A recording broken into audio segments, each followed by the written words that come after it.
kami boleh ada di tempat ini, kami boleh berkumpul karena kemurahan Tuhan. Sebentar kami belajar firman-Mu, biarlah kami sungguh-sungguh menyiapkan hati pikiran kami, supaya kami boleh menangkap maksud Tuhan dan kami boleh sungguh-sungguh berjuang untuk hidup di dalamnya. Urapi setiap kami, Tuhan, tolong kami Tuhan mengerti, memahami dengan tuntunan Roh Kudus-Mu. Terpujilah nama-Mu Bapa, berhikmat, taruhkan perkataan-Mu, tuntun pimpin hamba-Mu yang menyampaikan firman. Di dalam nama Tuhan Yesus Kristus kami sudah berdoa dan bersyukur. Haleluya. Bersama kita katakan amin. Kita beri tepuk tangan buat Tuhan. Bapak Ibu, shalom. Kita bersyukur kita masih diberi waktu dan kesempatan hari ini kita boleh kumpul bersama di tempat ini. Bapak Ibu, saya yang dikasihi Tuhan, banyak orang tidak menyadari dan tidak memahami apa sebenarnya bahaya yang sesungguhnya yang dihadapi oleh manusia. Keadaan-keadaan yang membahayakan, situasi yang membahayakan yang dihadapi oleh manusia, banyak orang tidak memahami ya keadaan bahaya yang sesungguhnya. Pada umumnya banyak orang berpikir bahwa bahaya itu bahaya yang sebenarnya itu adalah hal-hal fisik, hal-hal jasmani. Kalau orang kecelakaan itu bilang bahaya, biasanya pada umumnya begitu. Mengalami penderitaan, persoalan-persoalan bahaya. Ketemu singa bahaya. Ketemu orang jualan, ketemu Satpol PP bahaya. Iya kan? Aduh bahaya nih, ada Satpol PP. Ya, orang keluar nggak pakai masker, ketemu polisi bahaya nih, nggak pakai masker. Naik motor nggak bawa SIM, nggak bawa STNK, ada razia, aduh bahaya, ada razia. Iya kan? Orang punya penyakit kanker stadium 4, aduh bahaya, stadium 4. Biasanya orang hanya mengenal bahaya sekitar itu, Bapak Ibu.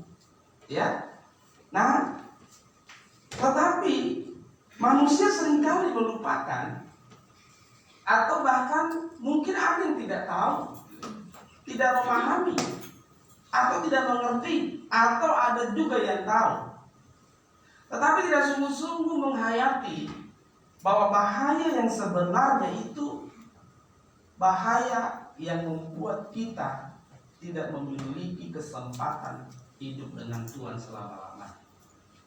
Ya, nah itu sebabnya saudaraku, kita hari ini mau belajar apa sih bahaya yang sesungguhnya. Apakah dompet tipis? Apakah deposito menipis? Apakah suami yang galak? Apakah istri yang galak? Apakah suami yang pelit? Apakah anak-anak yang tidak patuh? Atau apa? Apakah itu bahaya yang sebenarnya? Ya?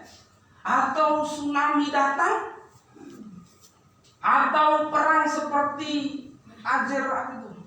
Azerbaijan dan Armenia? Apakah nanti kalau perang dunia ketiga rudal Rusia lewat dari Indonesia? Apakah itu bahaya yang sebenarnya? Kita buka firman Tuhan dari Matius pasalnya yang ke-16. Matius pasal 16 ayatnya yang ke-21 sampai dengan ayatnya yang ke-26. Sudah Bapak Ibu?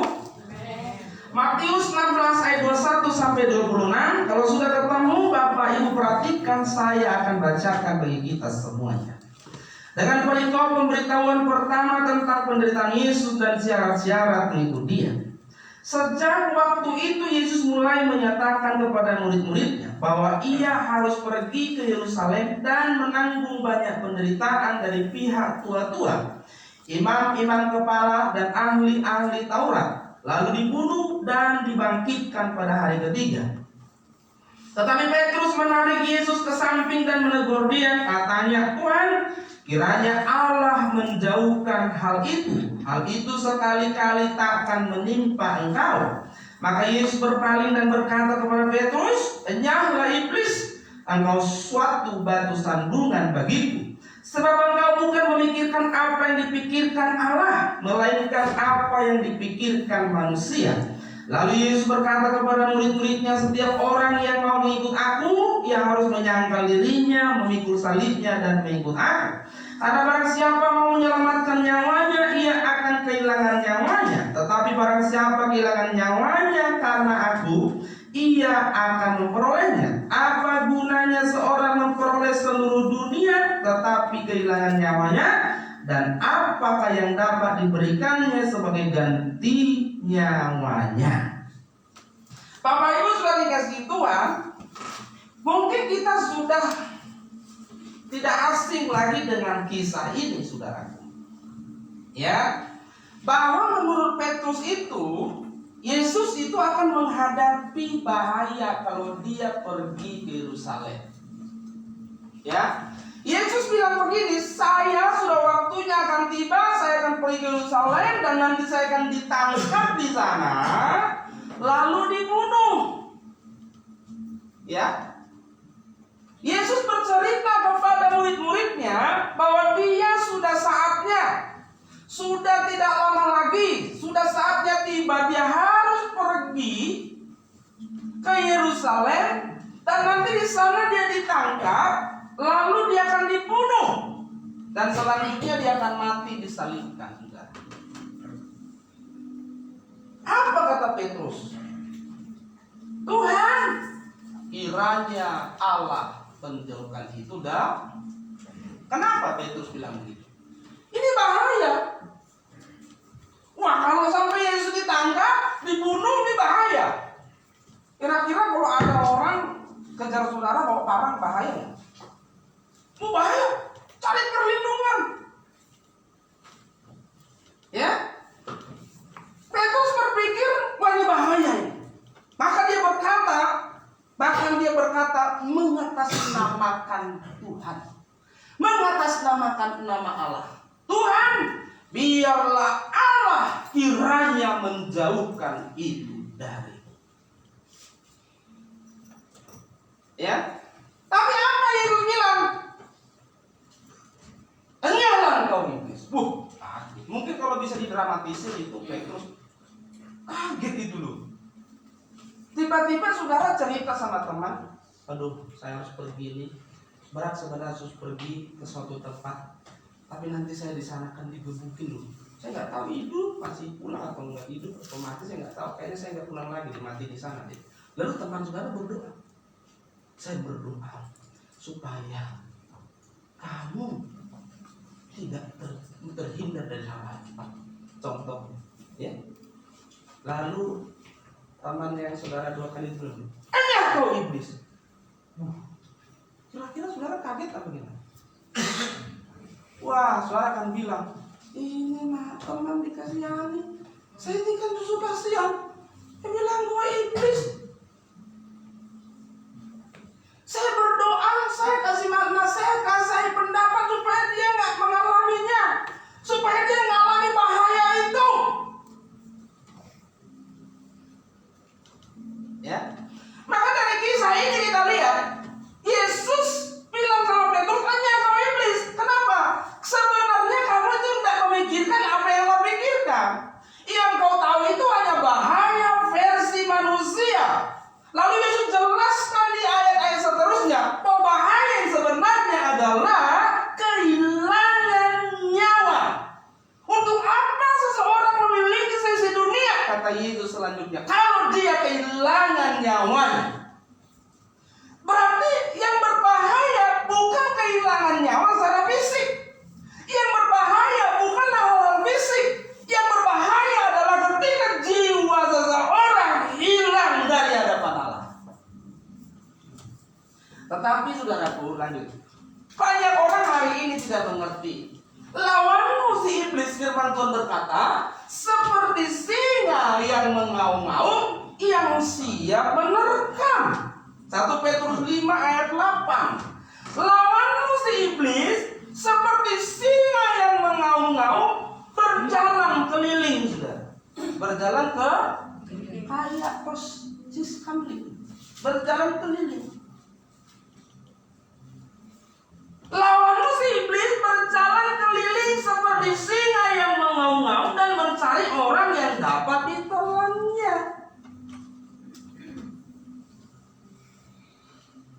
Jadi setan itu dia terus berkeliling. Makanya Petrus sampai nggak tahu bahwa dia sudah dirasuki setan. Ya, sudah dirasuki setan. Itu bukan jahat yang merasuki Petrus itu? Setan. Si kunyuk yang satu itu. Ya, si kunyuk. Maka dalam teks aslinya setan di situ, iblis di situ, itu ditulis dia bolos.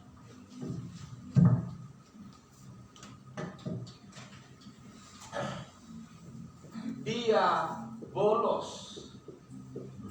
Ini yang setan satu itu, yang sering disebut Lucifer. Jadi yang dihardik oleh Tuhan Yesus, ternyata iblis itu si kunyuk yang satu. Tapi waktu firman Tuhan berkata, bukankah kami sudah mengusir setan-setan demi namamu? Matius 7 ayat 22 atau 22 ya, 21 antara 22 23. Itu sebenarnya bukan dia bolos, tapi daimonia. Ini yang roh jahat. Jadi ini bisa ditengking, saudara. Ini bisa ditengking. Dalam nama Yesus keluar. Ini sering kesurupan-kesurupan yang ini. Tapi kalau yang ini tidak bisa ditengking, dia hanya bisa dilawan dengan perubahan pikiran. Makanya lagu kita tadi berkata, yang dikutip dari kitab Wahyu, bahwa iblis dikalahkan dengan dua hal kan. Yang pertama apa? Darah anak domba. Yang kedua, kesaksian orang percaya. Kitab Wahyu mencatat bahwa iblis dikalahkan dengan dua hal itu. Oleh darah anak domba, Yesus di kayu salib mati. Yang kedua adalah oleh kesaksian hidup orang percaya. Kesaksian hidup orang percaya itu gimana maksudnya? Bukan maju ke depan lalu bersaksi. Saya mau bersaksi, kemarin saya ditabrak mobil, lalu tiba-tiba malaikat datang. Bukan itu maksudnya kesaksian orang percaya. Kesaksian yang dimaksud di situ adalah hidup yang berkenan kepada Allah. Hidup yang serupa dengan Yesus. Makanya nanti iblis itu benar-benar akan diakhiri petualangannya ketika jumlah orang yang kesaksian hidupnya berkenan kepada Allah itu genap jumlahnya. Yesus mati kayu salib oleh darahnya. Ada yang kedua oleh kesaksian hidup orang percaya. Kesaksian hidup orang percaya, kesaksian hidup umat pilihan, karakter, kesucian, kekudusan hidup umat pilihan. Itu salah satu yang akan mengalahkan, mengakhiri petualangan si kunyuk. Dunia diakhiri, Yesus datang, dia akan selamanya di neraka. Selesai. Jadi tugas Yesus selesai, sudah tumpahkan darah. Kesempatan bagi kita untuk melakukan bagian kita sudah terbuka. Yang kedua yang harus dipenuhi adalah bahwa orang-orang percaya harus genap jumlahnya menjadi orang-orang, menjadi saudara-saudara Tuhan Yesus yang hidupnya segambar dan serupa, memiliki karakter Tuhan Yesus. Makanya saya bilang, setan itu tidak takut dengan orang kalau cuma baik. Kenapa? Kalau jumlah orang yang memiliki kesaksian hidup, memiliki karakter seperti Yesus ini bertambah, dia nggak takut. Dia masih bisa berpetualang terus di dunia ini. Nggak takut. Tapi kalau ada orang berjuang hidup kudus, suci, berjuang memiliki karakter Yesus, wah, dia takut. Dia gentar. Karena kalau jumlahnya bertambah dan jumlahnya genap, dia akan diakhiri. Selama-lamanya dia akan di neraka. Sekarang kalau coba kita pikir, apa sih susahnya bagi Tuhan begitu si kunyuk itu berdosa langsung taruh di neraka? Susah nggak? Enggak. Kok dibiarin saja sampai hari ini dia masih berkeliaran? Saya selalu bilang begini, Allah itu punya tatanan. Jadi jangan kira Allah itu bukan Allah yang punya aturan. Maka dengan Allah itu harus tahu tatanannya, harus tahu aturannya. Karena Allah tidak akan pernah melanggar tatanannya. Kalau Allah bisa melanggar tatanannya sendiri, dia akan bilang, kan suka-suka gue. Dulu gue bilang kepada dosa dalam maut, sekarang enggak, batal. Enak aja. Kan gue Allah. Tapi Allah tidak akan melanggar tatanan yang dia buat. Makanya dia tidak suka kalau orang melanggar janjinya. Dia tidak suka kalau orang melanggar tatanan yang dia buat. Iya toh? Bukan dia nggak bisa kasih makan orang malas. Bisa nggak dia kasih makan orang malas? Bisa ya, apa susahnya? Nyuapin juga bisa. Tapi Allah sudah buat tatanan. Apa yang mau tabur kamu tuai. Itu tatanannya. Kalau kamu kerja ya makan, tidak kerja tidak makan. Allah tidak akan merubah tatanan itu. Jadi nggak ada istilah buat anak Tuhan, anak raja nggak kerja juga bisa makan. Kata siapa? Nggak begitu. Ada tatanannya. Termasuk tatanan-tatanan yang ada di bumi ini. Kalau benda dilempar ke atas akan jatuh. Itu kan tatanan yang Allah buat. Iya nggak? Jangan pikir mentang-mentang orang Kristen. Wah, aku orang Kristen. Kalau saya dijatuhin dari menara nggak jatuh, nanti nambang. Coba aja. Allah buat tatanan hukum gravitasi bumi berlaku bagi siapapun. Benar nggak? Nggak berlaku bukan buat orang Kristen. Mau coba aja nanti. Ini belum. Itu tatanan, belum tatanan-tatanan yang lain. Itu tatanan di dunia. Di surga, di kerajaannya pun ada tatanan. Tatanan yang tidak terlihat secara fisik. Tatanan batiniah ada. Lalu kenapa Allah belum mengakhiri petualangannya? Allah punya tatanan. Kenapa Allah belum mengakhiri petualangan si kunyuk? Hari ini masih berkeliaran. Allah punya tatanan. Kan sebenarnya dulu waktu si iblis memberontak, dia kan dibuang ke mana? Ke bumi kan? Jadi waktu Adam dan Hawa diciptakan, si kunyuk itu udah ada di Taman Eden. Iya kan?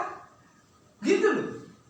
Kalau dulu kita pikir Taman Eden ini taman yang indah, kita bayangin film India, ada taman, ada bunga-bunga, kembang-kembang, lalu si Adam dan si Hawa berlari-lari, lagi lapar nanti tinggal meti. Kan itu yang kita bayangkan ke Taman Eden. Padahal saudara tahu, tugas terberat Adam dan Hawa itu menaklukkan si kunyuk itu, menaklukkan si setan yang ada di situ. Iya kan? Gagal Adam dan Hawa. Gagal, tidak bisa mengalahkan, tidak bisa menaklukkan. Adam dan Hawa gagal menjadi gambar dan serupa dengan Allah. Akhirnya apa saudara? Si kunyuk ini harus dikalahkan. Itu tatanannya. Harus dibuktikan dia bersalah secara fakta. Itu tatanannya. Makanya satu-satunya pilihan anaknya yang tunggal harus menjadi manusia. Makanya waktu Yesus berhasil taat sampai mati, iblis dikalahkan. Amin. Jadi Taman Eden itu bukan taman indah, taman bermain seperti yang kita bayangkan. Taman Eden itu taman perjuangan. Karena di sana bukan hanya ada pohon-pohon yang rimbun, buah-buah yang enak. Di sana ada satu masalah terberat, yaitu si iblis. Dan terbukti saudaraku, kalau kita lihat runtutannya kan, sampai hari ke-7 manusia diciptakan, sampai hari ke-6, hari ke-7 istirahat. Kalau kita lihat secara harfiah runtutan hari ke-8 itu manusia sudah jadulan dosa. Iya kan? Kalau kita lihat secara harfiah dalam penulisan bahasa Indonesia. Tetapi kalau kita baca bahasa aslinya, hari itu ditulis Yom. Yom itu bukan hitungan hari seperti harfiah kita hari ini. Yom itu adalah bisa dihitung masa, 1 masa, 2 masa. Jadi kita nggak tahu 1 masa itu berapa lama. Ya, jadi bisa lama sudah. Tapi sudah tahu nggak si kunyuk cerdiknya? Si kunyuk itu kelihatan tidak intelek, rupanya dia sangat intelek. Makanya yang satu ini jangan anggap main-main. Mungkin kau nggak kesurupan, mata mendelik, mata terbelalak, mulut berbusa, nggak gini-gini. Tapi kau bisa lagi kerasukan setan. Kalau pikiranmu nggak benar, hatimu nggak benar, kelakuanmu nggak benar, mungkin kau nggak kesurupan seperti roh jahat guling-guling begitu. Tapi kamu bisa dikuasai oleh setan. Cerdik dia bilang begini, saudara. Bukankah Allah berfirman bahwa semua buah pohon di taman ini tidak boleh kau makan, bukan? Apakah kita pikir Adam dan Hawa nggak tahu itu? Apakah setan nggak tahu bahwa Adam dan Hawa nggak tahu kalau dia itu bohong? Tahu. Makanya karena tahu langsung spontan mungkin Hawa itu nggak begitu, nggak begitu. Allah bilang begitu. Allah bilang begitu. Nah, Allah bilang begini. Kamu boleh makan semua buah pohon kecuali satu. Buah pohon yang di tengah taman itu Allah bilang jangan kau makan. Lalu Hawa menambahkan dan raba. Padahal Allah gak pernah bilang begitu kan? Awalnya hoax itu dari mana? Dari setan tadi. Setan bilang bikin hoax, Hawa juga termakan hoax, korban hoax, jadi ikut hoax. Cerdik, saudara. Makanya setan itu cerdik, lebih cerdik dari kita. Jangan pikir kita ini lebih cerdik dari setan. Makanya kalau tanpa Roh Kudus kita akan jadi makanan santapan. Jangan main-main dengan si iblis yang seperti singa yang mengaum-ngaum ini. Jangan merasa bahwa dia, apalagi lagu, kalau ada lagu berkata kita injak iblis, kita buat iblis gemetar, kita injak. Itu kecoa bisa digituin. Yang satu ini, yang satu ini nih. Kan main-main, saudara. Cerdik, dalam bahasa aslinya arung. Sebenarnya lebih ke licik nih. Licik. Kalau kepintaran yang benar itu dalam bahasa aslinya hikmah. Dari sinilah sebenarnya berasal dari kata hikmah. Berhikmat dengan cerdik itu lain. Yang ini cerdik licik. Padahal Allah menciptakan Adam dan Hawa segambar dengan dia dan diproyeksikan serupa dengan Allah, benar nggak? Tapi si setan bilang begini, tidak, kamu tidak akan mati, tetapi kamu akan mengerti mana yang jahat, mana yang baik. Manusia dikunci, saudaraku, hanya dengan jahat dan baik. Padahal Allah tidak pernah merencanakan ini kan? Allah merencanakan itu sempurna. Benar nggak? Makanya saudaraku, setiap manusia dalam dosa hanya bisa di tingkat ini. 9% jerembat, jahat, makin jahat luar biasa. Makanya jangan heran orang Kristen zaman dulu, Jerman yang orang Kristen, Hitler dengan gerakannya itu, waduh sadis betul juga. Kristen semuanya jahat, tidak pernah dibawa ke sini. Padahal rancangan Allah itu ini. Makanya setan tidak terancam kalau orang cuma baik. Ini dia terancam kalau sudah di sini, segambar dan serupa dengan Allah. Lalu setan membuat pilihan baru. Enggak, kamu nggak akan mati, tapi kamu akan tahu mana yang jahat, mana yang baik. Makanya lihat, kalau cuma jadi orang baik di luar Yesus pun banyak. Tapi untuk jadi sempurna harus di dalam Yesus. Karena dalam Yesus ada Injil, ada Roh Kudus, ada penggarapan. Amin. Jadi jangan main-main saudaraku dengan itu. Banyak orang tidak menyadari hal ini. Lanjut. Bahwa setiap orang, banyak orang tidak tahu dan menyadari apa yang bernilai dari hidupnya, dan hidup yang dijalani akibatnya hidup tanpa fokus dan perjuangan yang benar dalam hidup yang fana ini. Kalau kamu tahu bahaya yang sesungguhnya, kamu akan tahu menghindarinya. Kalau kita mengerti apa bahaya yang sesungguhnya, pekerjaan iblis yang sebenarnya, kita akan bisa menghindarinya. Kalau kita tahu apa itu kutuk yang sebenarnya, kita akan berjuang untuk tidak menjadi manusia yang terkutuk.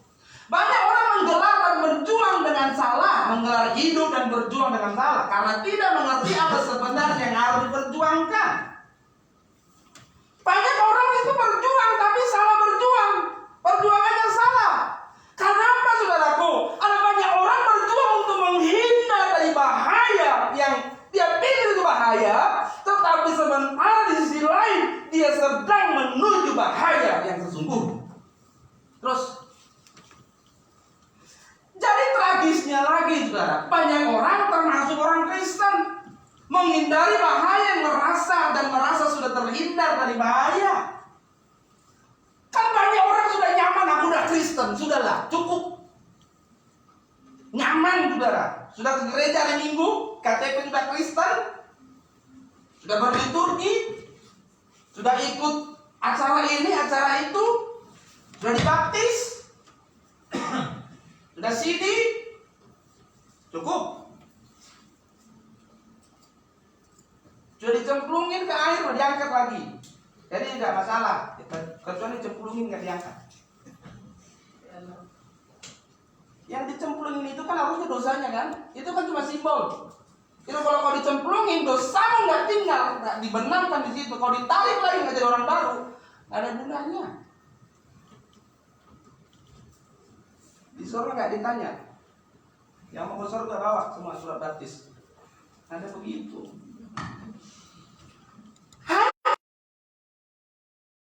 Aku terhindar dari celaka sesuai dengan standar dunia. Ada banyak orang hari ini sudah punya harta, sudah punya jabatan, sudah punya kedudukan, merasa sudah selesai, sudah nyaman. Udah jadi orang Kristen, punya jabatan, punya kedudukan, punya uang, punya ini, punya itu.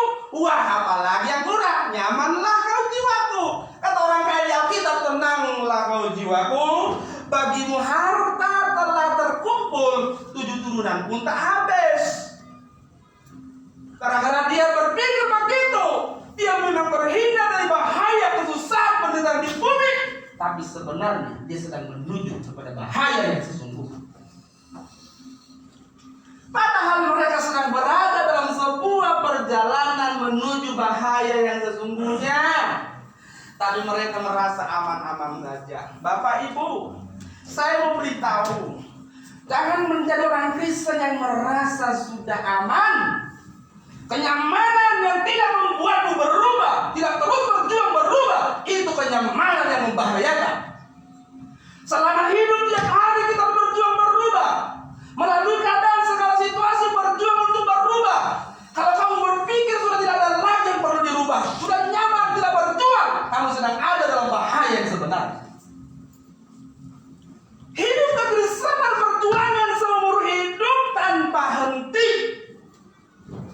Makanya jangan berharap masalahmu berhenti. Itu akan terus ada selama kau menggelar hidup di bumi. Selama waktu belum habis, masalahmu terus akan ada. Jangan pernah bermimpi, coba Tuhan ya, aku gak punya masalah. No. Itu kamu kalau mati baru begitu. Masalahnya kalau kamu mati, kamu sebenarnya dapat hadiah atau masalah itu sesungguhnya. Banyak orang ini tragis betul saudara. Orang kaya yang diceritakan dalam Alkitab, dia merasa sudah ada di puncak kenyamanan. Lalu Tuhan bilang, malam ini juga aku ambil nyawa. Sementara di sisi lain Lazarus yang menderita itu, seolah-olah dia dalam hidupnya terus mengalami bahaya, makan saja dosa, apalagi beli rumah. Makan saja sangat susah sekali, apalagi mimpi punya RSSSSSS. Rumah sangat Sederhana sekali, selonjoran saja susah. Itu berarti rumah itu nggak bisa selonjoran, berdiri. Berapa kali berapa itu ya? 1 meter kali 2 meter, 50 cm, 5,5 meter kali 2 meter, itu pun didiriin, kan nggak bisa selonjoran. Karena nggak muat lagi tanah. Tapi saudaraku, Lazarus itu kan makan aja susah kan? Tapi perjuangan hidup yang dia miliki justru membawa dia kepada kenyamanan yang sesungguhnya. Hati-hati dengan godaan dunia. Kalau kursimu empuk, enak duduknya, kasurmu empuk, enak duduknya, jangan pikir aduh nyaman sudah. Aku punya kasur itu sampai pernya patah-patah juga. Kalau kita tidur itu seperti ada paku nusuk dari bawah. Belum lagi anak-anak kerjanya lompat tiap hari. Kadang-kadang kalau tidur bergerak itu kita kan ya takut per yang patah nusuk nih. Bukannya tidur ngorok. Iya.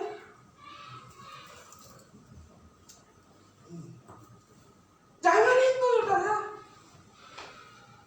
Kenyamanan yang di dunia jangan membuat kita kehilangan kenyamanan yang sesungguhnya. Kita harus sungguh-sungguh memahami pekerjaan iblis ini. Sebenarnya kita belajar Alkitab.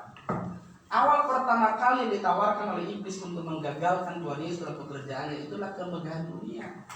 Sebelum Yesus melakukan pekerjaannya, setelah dia selesai berpuasa, apa yang dia ditawarkan iblis? Kemegahan dunia. Kalau orang sudah terjerat dengan kemegahan keindahan dunia, waduh, dipastikan tak akan bisa ikut Tuhan dengan benar. Pasti, saudara. Makanya iblis bilang, oh lihat kemegahan dunia. Coba si kunyuk itu berani loh ngomong begitu sama Tuhan. Roh jahat tidak berani. Dari jauh itu ada orang gila di kuburan, dari jauh saja udah gemetar. Ngapain kau kesini? Ngapain kau kesini? Kau mau menyiksa kami sebelum waktu jatuh. Ngapain kau kesini? Dari jauh masih belum dekat. Yesus belum bilang begini, pergi, belum, masih dari jauh. Ngapain? Tapi si kunyuk yang satu ini, dia bilang ini santai ngomongnya. Kalau lihat kemegahan dunia, berani banget loh. Aku akan beri itu kepadamu kalau kau sujud menyembah. Wih, banyak orang Kristen nggak hati-hati sama ini. Saya kasih tahu ini tidak bisa. Pergi. Otak kita kalau kotor, otak kita itu masih rusak, pikiran masih rusak, dia terus di situ. Makanya ini harus dikalahkan dengan kesaksian hidup yang benar, karakter yang benar. Kalau di rumah ada ribut, suami istri berantem, anak dengan orang tua berantem, ribut terus berantem. Lalu kita bilang, kita berdoa dulu, ada setan di rumahnya. Yang ngomong setan. Nah, aduh. Ubah karaktermu, rumahmu aman. Nah, kalau mana itu setan dia. Jangan setan juga yang nyuruh. Iya dulu begitu. Ayo, saya dukung. Setan itu ada di pikiranmu. Karaktermu diubah, cara bicaramu ubah. Jangan nyakitin, jangan melukai, jangan menyerang. Rumahmu aman. Hubunganmu aman, tapi saya disakiti Pak, dilukai, diam. Jangan balas. Aman, nggak ribut.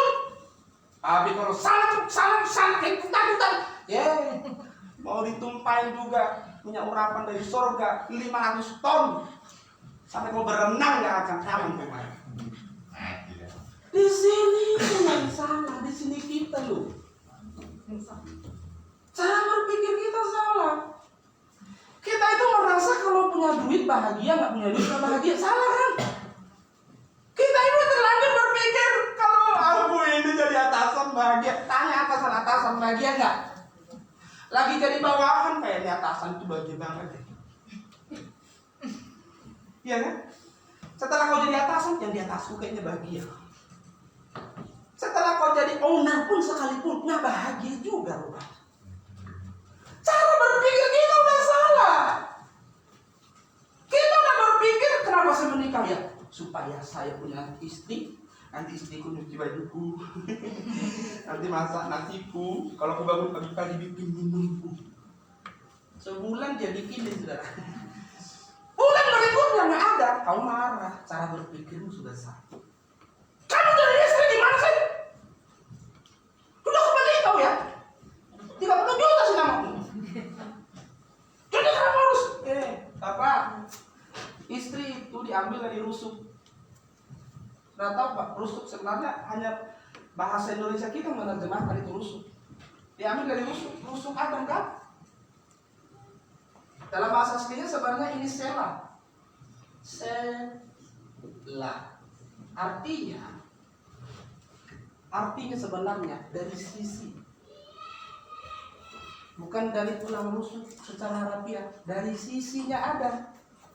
Jadi kalau kita bayangkan secara harafiah, perempuan itu diambil dari separohnya Adam. Makanya sebenarnya istri itu belahan jiwa suami yang kembali. Separohnya Adam dari semua sisinya diambil. Makanya istri itu tidak boleh jadi pembantu. Istri itu harus jadi pasangan yang sepadan. Suami istri itu nggak ada yang lebih tinggi dan rendah, sama saudara. Jadi kalau ada suami yang memperlakukan istri seperti bawahan, kau salah. Dulu kita berpikir begini loh, bahwa tulang rusuk laki-laki itu lebih sedikit daripada tulang rusuk perempuan. Karena kata diambil satu. Itu yang tahu kan? Nanti cek. Rusuk laki-laki dan perempuan sama jumlahnya. 12 pasang. Nah, ada laki-laki lebih sedikit. Sampai bertahun-tahun loh kita tahu begitu, diajari begitu, kita nggak pernah cek. Benar nggak Pak? Nanti kamu pergi ke dokter ronsen. Benar nggak? Rusuk perempuan dan rusuk wanita sama.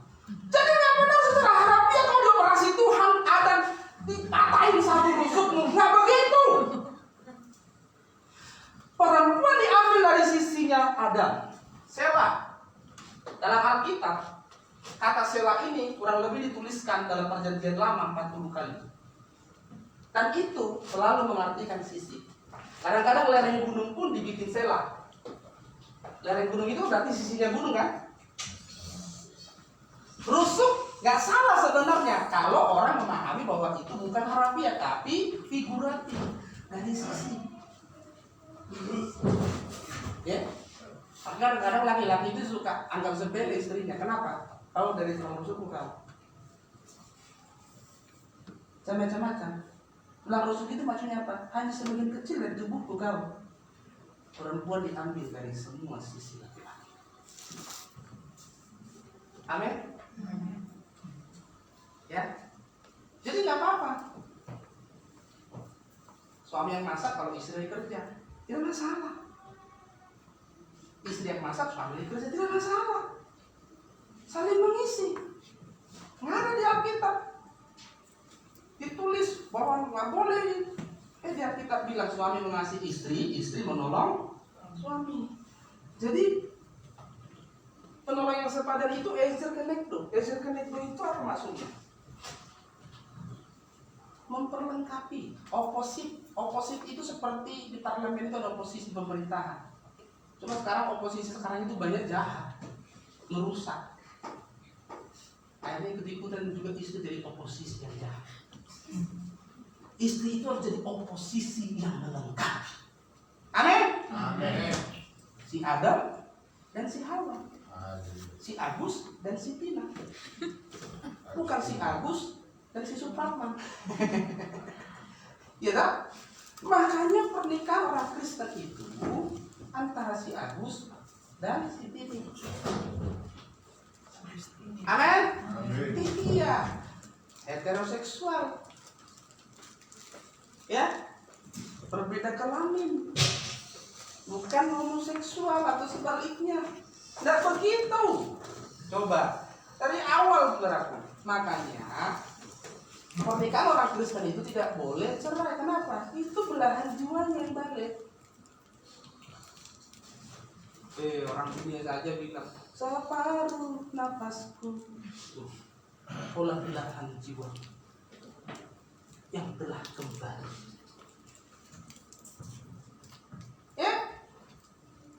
Tapi banyak hari ini enggak. Kenapa kita penting tahu itu? Supaya kita tahu esensinya apa? Bahwa istri itu sama derajatnya dan tingginya dengan suami. Amin. Mulai hari ini jangan lihat istri. Jangan pula setelah ini lalu kamu nyuci. Sama kita. Selama ini sudah nggak begitu. Saling mengerti, saling memahami. Amin. Kalau istri lagi sibuk, suami bisa kerjaan yang lain dong. Sebaliknya juga begitu. Sebenarnya kalau orang Kristen itu taat sama firman, indah itu. Cuma nggak taat saja. Iya kan? Pengennya masing-masing sendiri begitu. Ribut juga. Jadi kalau ribut di rumah, masalah-masalah terus, apanya yang harus dirubah? Coba tes aja. Cuma karena terbiasa itu susah memang. Diam itu susah. Dicaci, dimaki, disakiti, diam itu susah. Apalagi istri yang suka ngomong toh. Suka ngomong, wah nggak bisa berdiam. Tapi kalau dibiasakan bisa. Kalau mau bisa. Amin. Aman. Diam aja, nggak bakal ribut. Minimal saudaraku, dia ribut sendiri, nanti diam sendiri. Nggak ada. Saya dulu pernah lihat ada suami ribut 24 jam karena dibalas-balas.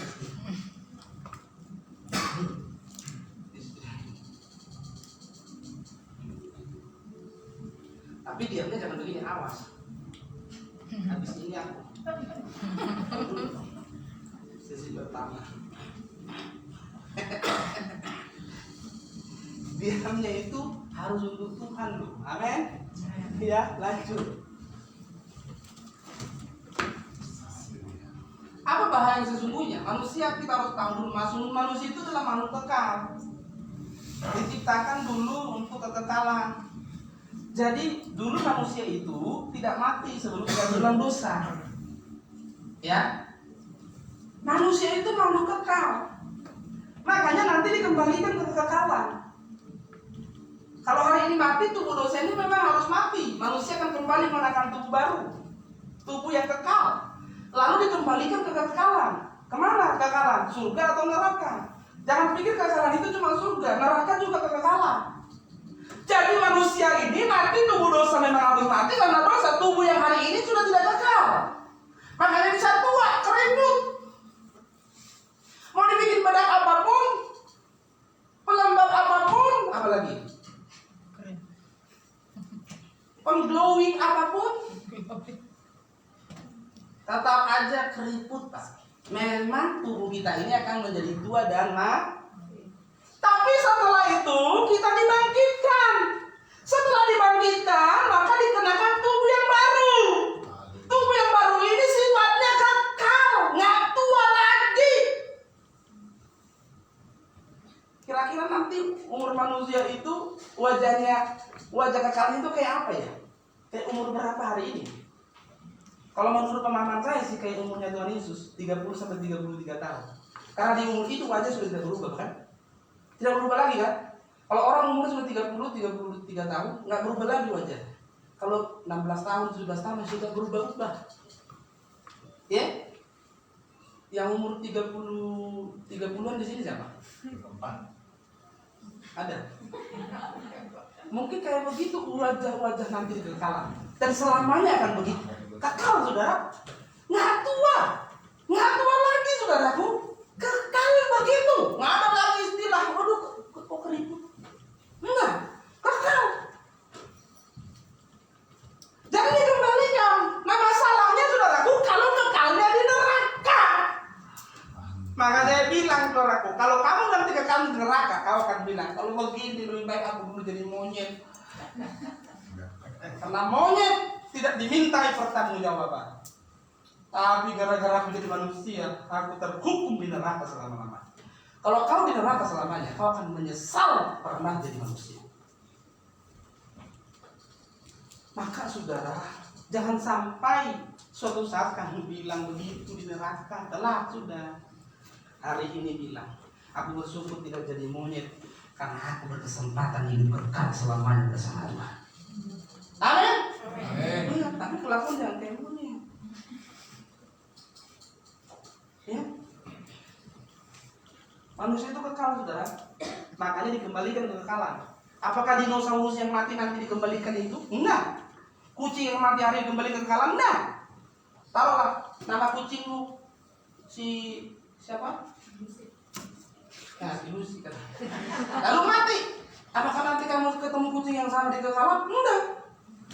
Tapi kalau kamu punya teman hari ini, namanya si Lucy, ya toh? Kamu sungguh-sungguh Tuhan, dia sungguh-sungguh Tuhan. Kamu berkesempatan ketemu dia di kekalan. Orang yang sama, pribadi yang sama, berkesempatan ketemu di kekalan. Karena orang, manusia itu akan dibangkitkan dan dikembalikan kepada. Amin. Jadi jangan main-main sudah. Lanjut. Bahaya sesungguhnya itu apa? Keterpisahan dari Allah selama-lamanya adalah bahaya yang sesungguhnya. Jadi banyak orang berpikir bahwa bahaya sebenarnya penderitaan. Bu, penderitaan itu bukan bahaya yang sebenarnya. Suami yang galak, yang pelit, yang suka maki, yang tidak mengerti perasaanmu, itu bukan bahaya dan penderitaan yang sebenarnya. Bahaya dan penderitaan yang sebenarnya adalah keterpisahan dari Allah selama-lamanya. Makanya terkutuklah orang yang tidak takut akan Allah. Kutuk yang sebenarnya adalah orang kalau tidak takut akan Allah. Kenapa? Akan terpisah dari Allah selama-lamanya. Jadi kalau kamu masalah punya penderitaan hari ini, sakit penyakit kan? Apakah itu bukan bahaya yang sesungguhnya? Kalau kamu mengalami penderitaan di bumi, apapun bentuknya, dikecewakan kah, dilukai kah, masalah keluarga kah, masalah ekonomi kah, masalah keuangan kah, itu kamu alami, kamu masih berkesempatan merespon dengan benar. Kamu masih bisa bertindak dengan benar. Kamu masih bisa mengarahkan itu untuk memperbaiki kelakuanmu. Karena segala sesuatu bisa mendatangkan kebaikan. Itu bukan bahaya yang sesungguhnya. Bahaya yang sesungguhnya adalah terpisah dari Allah selama-lamanya. Jadi kalau hari ini, Tuhan, kok aku rasa ditinggal itu, menurutmu kan begitu? Tuhan, kok aku rasa dicuekin, menurutmu kan begitu? Itu belum bahaya sebenarnya. Bahaya sesungguhnya itu adalah bukan penderitaan dan kejadian-kejadian di bumi.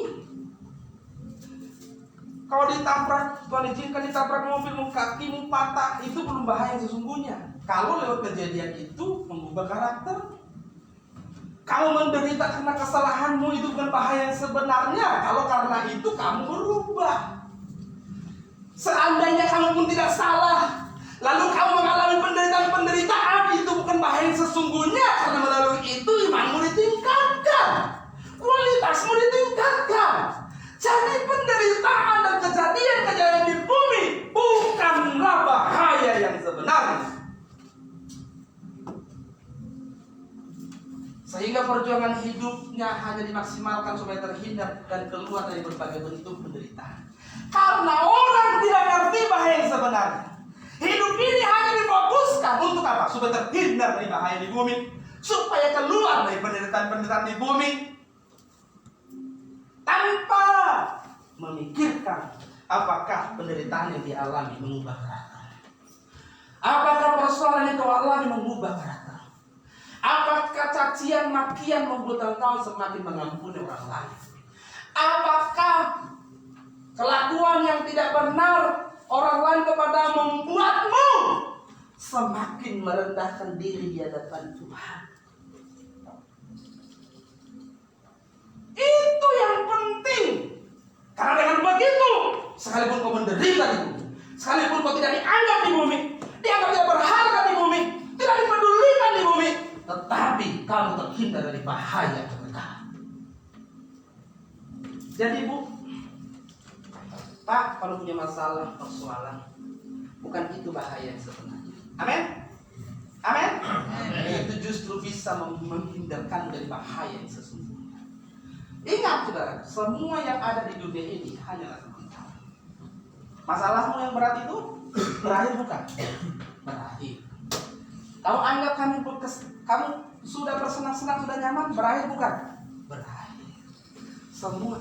Suamimu yang menyakitimu, berakhir bukan? Berakhir. Istrimu yang cerewet melukaimu, berakhir bukan?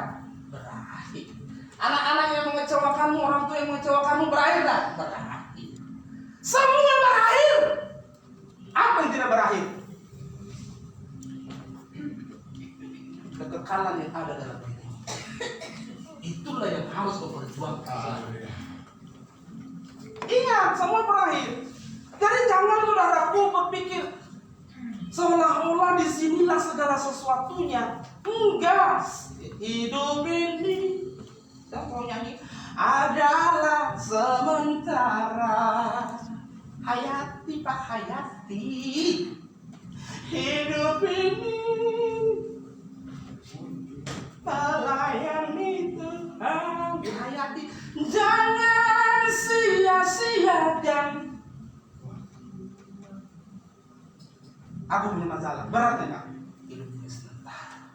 Masalah hidup sementara. Amin. Amin. Terus kalau dia nggak bertobat tak gimana? Urusan Tuhan. Dia nggak bertobat, mau tidak bertobat, hidup ini sementara. Masalah hidup sementara. Aku senang-senang, aku pengen ini, pengen itu, sementara. Amin. Hati-hati dengan pekerjaan iblis sudah. Iblis itu cerdik. Sudah tahu nggak punya uang beli mobil, pergi ke pameran mobil. Itu kamu kan cari gara-gara. Hah? Nggak punya uang beli mobil, pergi ke pameran mobil.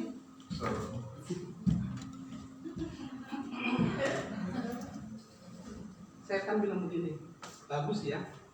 Coba kau naik itu, oh gagal betul kau. Daripada kau naik motor butut terus gagal. Tapi mau punya duit gampang. Itu tetanggamu tidak punya duit, tinggal setahun lagi cicilannya. Maksudnya apa? Dia sudah cicil. Oh gitu? Iya. Sudah tahu kamu punya uang beli berlian, lihat berlian. Kalau kan cari gara-gara itu namanya. Iya kan? Setan itu tuh. Ibu-ibu dibawa tuh lihat tas-tas indah. Berlian-berlian. Bapak-bapak dibawa lihat mobil. Ibu-ibu juga dibawa lihat mobil. Udah tahu nggak punya duit. Lihat dia seperti itu. Nggak usah tutup lembarannya. Terus gimana Pak? Kalau nggak punya duit beli. Amin. Nggak punya, nggak usah lihat-lihat. Masalah. Nanti kau diam. Kalau aku ngomong sama suamiku nih, pasti nggak setuju. Diam-diam dah aku dah. Ada suami kasih 5 juta. Dulu masih sisa 1 juta bisa lebih. Kalau dari cicilan Pak, kurang duitnya Pak. Lah kenapa kurang? Ya iyalah. Tahu udah cicil berlian, sudah cicil tas, sudah cicil apa lagi? Nggak usah, hidup apa adanya, amin. Amin.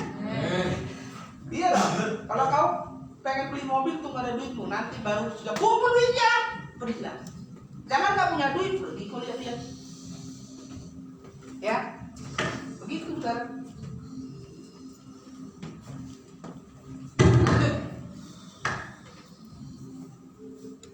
Perjuangan yang benar haruslah menghindari bahaya kekekalan. Perjuangan di bumi bukan untuk kesenangan di bumi, tapi harus membawa kita terhindar dari keterpisahan dari Allah selama-lamanya di kekekalan. Jadi gini loh, kenapa kau berjuang di sini? Itu untuk kekekalan, bukan untuk senang-senang di sini. Saya mau kasih tahu, nggak ada senangnya di sini. Kau punya uang banyak pun, berapa banyak yang bisa kau makan? Nanti coba deh, kau punya uang 1 juta, kau pergi ke bakmi cuma 1 porsi, kenyang. Benar nggak? Berapa banyak bisa habiskan? Jangan serakah. Jadi kita berjuang di sini bukan untuk senang-senang di sini. Ini perjuangan hidup, tanggal diri, pikul salib demi harta kekalmu. Demi kekekalanmu. Makanya kalau nggak senang pun di sini, nggak bahagia pun di sini, tidak apa-apa kalau engkau hidup dengan benar. Karena memang Tuhan tidak menjanjikan Tidak. Kau mau ikut aku, kata dia, tangkal diri pikul sana. Mau ikut aku, lepaskan dirimu dari segala diri. Mau ikut aku, kamu harus mengasihi aku melebihi siapapun. Mau ikut aku, serigala punya liang, burung punya sarang, anak manusia tidak punya tempat meletakkan kepalanya. Kesenangan apa yang ada di situ? Kesenangan kita hanya di pikiran kita dan jiwa kita yang kita isi dengan kebenaran firman Allah. Makanya kalau orang tak hidup sungguh-sungguh dalam Tuhan, tidak ada kebahagiaan. Jangan berpikir kalau punya uang banyak bahagia, enggak. Kebahagiaan kita haruslah hanya Tuhan. Kita sudah menyaksikan banyak orang kaya yang bahagia. Benar nggak? Jangan bilang yang kalau aku punya anak bahagia. Kita sudah menyaksikan banyak orang punya anak gak bahagia. Benar nggak? Yang belum nikah jangan bilang kalau aku nikah bahagia. Kita sudah menyaksikan banyak pernikahan tidak bahagia. Bukan itu kebahagiaan. Bukan istrimu kebahagiaanmu, bukan suamimu kebahagiaanmu, bukan keluargamu, tapi saya bahagia memiliki mereka semua karena Tuhan. Amin. Jangan dibalik. Akhirnya saya bisa menerimanya. Saya bisa berjuang demi mereka karena Tuhan. Saya tidak akan menuntut. Hai istriku, bahagiakan saya. Kalau tidak saya marah. Hai suamiku, bahagiakan saya. Kalau tidak saya marah. Yang begitu pasti tuntutan bisa jadi pengadilan di rumah. Hakimnya siapa? Anak. Aduh, repot itu. Bukan itu kebahagiaan kita Tuhan. Dan karena kebahagiaan kita Tuhan, kita bahagia memiliki orang-orang yang dipercayakan bagi kita. Amin? Begitu. Jangan salah, supaya kita itu memiliki pemikiran yang benar. Lanjut. Jadi tidak apa-apa kau harus berjuang, menderita atau mengalami apapun yang tidak menyenangkan di bumi. Tidak apa-apa. Mendatangkan kebaikan. Asalkan hidup tetap benar. Respon dengan benar. Kamu salah, lalu menderita, berubah. Kamu menderita karena kebenar, terus berjuang. Itu saja. Jangan berpikir kalau orang melukaimu, Lalu ada orang yang dilukai. Kelihatannya kalau orang melukai dan dilukai, siapa yang harus bertobat? Kita akan bilang yang melukai dong. Yang dilukai perlu bertobat tak? Hah? Dua-duanya tobat. Yang ini tobatnya di level A, ini tobatnya di level B. Levelnya doang yang beda. Ini masih dianggap di bawah, ini di atasnya. Karena ini pelukai, ini pelaku, ini penderita. Tapi penderita ini perlu berubah nggak? Berubah di levelnya. Ini berubah di levelnya. Jangan bilang kalau kau dilukai berubah dong. Kamu juga yang dilukai harus berubah merespon orang yang melukai dengan benar. Jangan tidak berubah. Semua harus berubah. Baik yang melukai, baik yang dilukai harus berubah di tingkat masing-masing. Amin. Bagaimana saya bisa merespon dengan benar walaupun saya dilukai? Itu perubahan. Yang melukai jangan melukai lagi dong.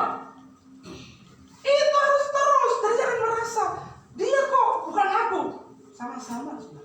Tapi kita berubah di tingkat masing-masing. Semua itu akan mendatangkan kebaikan untuk kehidupan kekal. Daripada lolos karena bahaya di bumi, hidup dalam kenyamanan dunia, tapi sedang menuju kepada bahaya di kekekalan. Lukas 16 ayat 25, orang kaya tuh, wah, tenang kau jiwaku. Dia nggak tahu selangkah dia sudah bahaya di kekekalan, yang tidak pernah bisa dirubah oleh apa. Kalau masih bahaya di bumi, masih bisa diubah, Pak. Penderitaan di bumi kau bisa ubah itu menjadi kebaikan.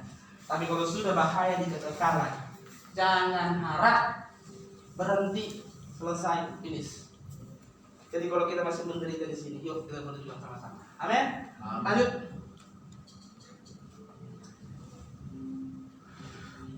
Berjuanglah supaya terhindar dari bahaya yang sesungguhnya, yaitu keterpisahan dari Allah selama-lamanya di kekekalan. Itu adalah perjuangan utama kita, saudara. Bukan yang lain. Jangan sampai kau karena ingin menghindari bahaya yang fana, tapi justru masuk pada bahaya yang sesungguhnya. Jangan sampai kau ingin menghindari bahaya yang sebenarnya, bahaya yang fana, tapi justru kau masuk dalam bahaya yang sesungguhnya. Orang kaya yang berhadapan dengan Lazarus, dia ingin menghindari bahaya di bumi.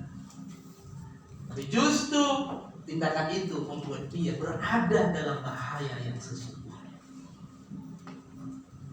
Lazaruslah yang terhindar dari bahaya yang sebenarnya. Amin. Terus ingat saudara, jangan salah dalam berjuang. Amin. Masing-masing semua, siapapun kita, baik Bapak Ibu, baik saya, kita harus terus berubah di tingkat kita masing-masing. Tidak ada di antara kita yang harus berubah. Segala keadaan, segala situasi, jangan sampai menghindarkan kita dari bahaya yang fana, tapi justru membawa kita kepada bahaya yang sesungguhnya. Mari kita berjuang untuk terhindar dari bahaya di kemudian hari. Amin. Kita berikan tepuk tangan buat Tuhan.